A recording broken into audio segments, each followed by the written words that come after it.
connection with blues goes back probably to the late 70s, just after, or just when I joined the British ski team.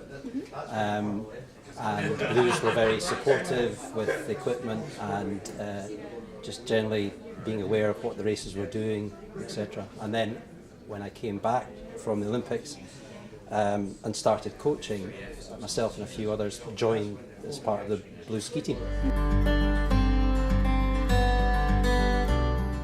Well, what's funny is that back in the day, there really was quite a lot of racing for both juniors and seniors.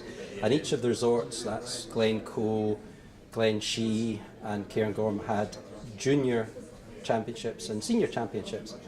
And in my, I think it was under 15s, I won the East of Scotland Juniors, the West of Scotland Juniors, the North of Scotland Juniors, the Scottish Juniors, and then out in the Alps, the British Juniors. So I was British Junior Champion as well. So that was quite a highlight, and then joining the team in 78 it was, which was really quite a change because we were out in the Alps the whole time skiing.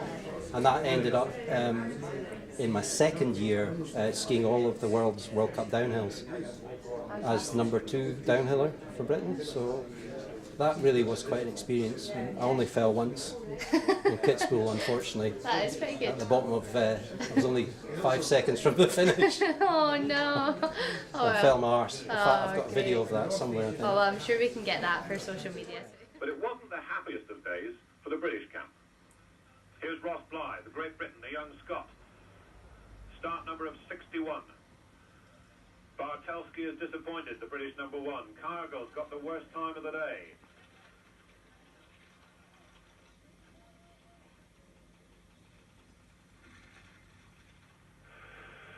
One 44.01, and Blyth is going to have to push along a bit.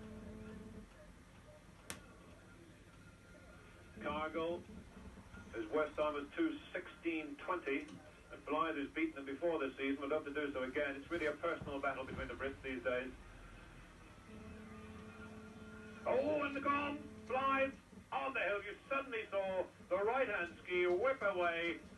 It was just after the place where Cargill crashed badly a couple of years ago, and Blyth face down when he looked as if he was going to finish. So, success in the end for Ken Reid, his first win on the Hahnenkamm. 1980 ended up in the Winter Olympics, and I competed in slalom, giant slalom and downhill, and ended up 8th in the combined. Wow. So that was quite good to finish everything and finish in the top 10. So more than a couple of highlights then. Definitely.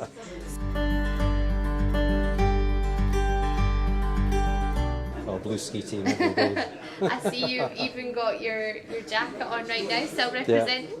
Yeah. That's added a bit of my own decoration on the top. Hello. But unique. Yeah, absolutely. Personalisation. I think that was the best thing about the shop in those days, was it was a magnet for the racers. In actual fact, there's a chap, I think he still works in Rose Street, Ali Malcolm, used to race. I remember he beat me in a race when I was maybe 14. Wow. But they understood what racers needed and what they were looking for.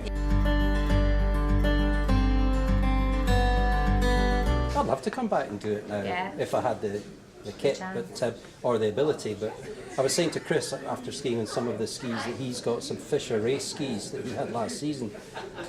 Body can't cope with the skis, they're just too good. Yeah. And even though I've got some fairly strong legs, they just couldn't cope with the strength and the turn. Yeah. So yes, equipment, huge changes, and I think the way that you prepare for it as well, the emphasis on training your core and balance, stuff like that, you really did nothing of that at all. It was all strength training in our days.